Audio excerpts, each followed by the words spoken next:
Welcome to SH science academy. आज हम विद्युत विभव और विभवांतर के बारे में पढ़ेंगे। हम जानते हैं कि यदि हमें किसी परिपथ से या कॉपर के तार से आवेश को गुजारना है तो उस पर हमें कार्य करना पड़ेगा।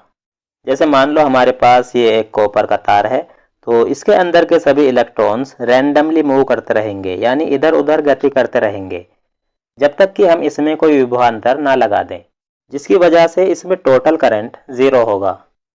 लेकिन जैसे ही इसे विभवांतर दिया जाता है तो इसके अंदर के सभी इलेक्ट्रॉन्स एक निश्चित दिशा में गति करने लगते हैं, क्योंकि इन इलेक्ट्रॉन्स पर वर्क हुआ है। जैसे पानी की टंकी से पानी नीचे तो अपने आप आ जाता है, लेकिन ग्राउंड लेवल से पानी को टंकी में पहुंचाने के लिए उस पर एक्सटर्नल वर्क करना पड़ता है, जिसके लिए हमें क्या करना होगा, पानी की मोटर लगानी होगी। मोटर क्या करती है, वर्क करती है और पानी को ग्राउंड लेवल से टंकी में पहुंचा देती है। यही काम विद्युत विभव और विभवांतर का है। दोनों लगभग सेम हैं, सिर्फ एक छोटा सा फर्क है। लेकिन सबसे पहले समझते हैं कि विद्युत विभव क्या होता है, इसे किस तरह परिभाषित किया जा सकता है। एकांक आवेश को अनंत से किसी बिंदु तक लाने में किया गया कार्य विद्युत विभव कहलाता है। यहाँ अनंत से मतलब कोई बहुत दूर स्थित बिंदु नहीं है। इसका मतलब है कि कोई बिंदु नॉन है, कोई बिंदु दिया गया है। तो विद्युत विभव क्या हुआ, एकांक आवेश को अनंत से किसी बिंदु तक लाने में जितना कार्य किया जाता है उसे विद्युत विभव कहा जाता है। विद्युत विभव को हम V से प्रदर्शित करते हैं, कार्य को W से और आवेश को Q से प्रदर्शित करते हैं। तो इसके अनुसार विद्युत विभव का SI मात्रक क्या होगा। कार्य का मात्रक क्या होता है, जूल होता है। और आवेश का मात्रक क्या होता है, कूलाम।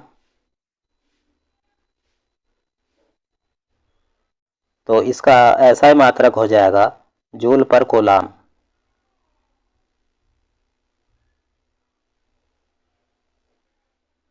जूल को J से प्रदर्शित करते हैं और कूलाम को C से प्रदर्शित करते हैं, तो ये हो जाएगा जूल पर कूलाम। इसका एक और भी मात्रक होता है। एक वैज्ञानिक जिनका नाम है अलेसांद्रो वोल्टा, इन्हीं के नाम पर इसका SI मात्रक रखा गया, जो कि है वोल्ट। इसे हम V से प्रदर्शित करते हैं। तो विद्युत विभव क्या होता है, एकांक आवेश को अनंत से किसी दिए गए बिंदु तक लाने में किया गया कार्य विद्युत विभव कहलाता है। अब समझते हैं विभवांतर क्या होता है, इसे किस तरह परिभाषित किया जाता है। एकांक आवेश को एक बिंदु से दूसरे बिंदु तक लाने में किया गया कार्य विभवांतर कहलाता है। विद्युत विभव की ही तरह विभवांतर भी एकांक आवेश को एक बिंदु से दूसरे बिंदु तक लाने में किया गया कार्य ही होता है। फर्क सिर्फ इतना होता है कि विद्युत विभव में हम आवेश को अनंत से एक बिंदु तक लाए थे, जबकि विभवांतर में हम आवेश को एक बिंदु से दूसरे बिंदु तक लाते हैं। यानी विभवांतर के केस में जिस बिंदु से चार्ज को लाया जाता है और जिस बिंदु पर चार्ज को लाते हैं, दोनों ही नॉन होते हैं। जैसे हमारे घरों में सेल या बैटरी वाले परिपथ होते हैं। जैसे हमने इस बल्ब को सेल या बैटरी से जोड़ दिया, अब चार्ज यहाँ से यहाँ जाए या नेगेटिव से पॉजिटिव जाए, दोनों ही पॉइंट हमारे लिए नॉन थे। तो अगर आवेश एक दिए गए बिंदु से दूसरे दिए गए बिंदु पर जाएगा तो उसे विभवांतर कहेंगे। लेकिन अगर आवेश अनंत से किसी दिए गए बिंदु पर जाएगा तो उसे विद्युत विभव कहेंगे।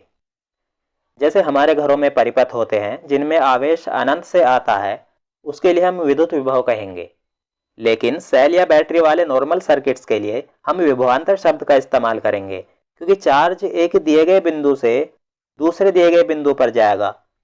विद्युत विभव की तरह विभवांतर को भी हम V से ही प्रदर्शित करते हैं और कार्य को W से और आवेश को Q से प्रदर्शित करते हैं। इसके अकॉर्डिंग इसका SI मात्रक क्या होगा, कार्य का मात्रक जूल है और आवेश का मात्रक कूलाम, तो ये हो जाएगा जूल पर कूलाम। इसका एक और भी मात्रक है वोल्ट, इसे V से प्रदर्शित करते हैं। इस वीडियो में इतना ही। वीडियो अच्छा लगे तो लाइक, शेयर और सब्सक्राइब करें।